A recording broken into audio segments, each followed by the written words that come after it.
Ichinika ni Christopher Mee na balik ng balik sa Baguio City si Daniel Padilla kahit tapos na ang shooting doon ng Incognito dahil daw sa isang bebot na nakilala nito.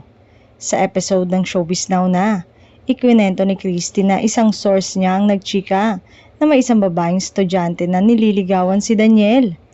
Merong isang source na nagsabing madalas doon si Daniel kahit tapos na ang shooting ng Incognito sa Baguio, hindi umuuwi ng Maynila. Merong isang girl na parang nililigawan niya, ani Christy.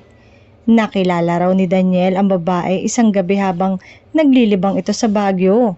Doon daw nag-aaral ang girl kaya kahit tapos na ang shooting ng Incognito, madalas pa rin sa Baguio ang aktor.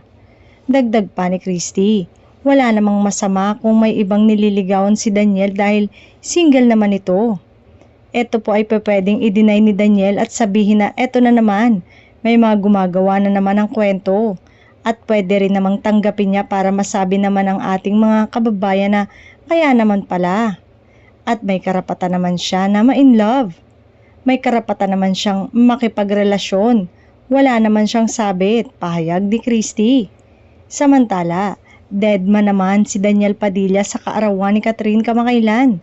May mga hindi nga nagsitulog ng maaga noong 12 midnight at bago mag-March 26, inabangan at binantayan kung babatiin ng aktor sa kanyang kaarawan ng ex nitong si Catherine Bernardo na 29th birthday kahapon ngunit wala.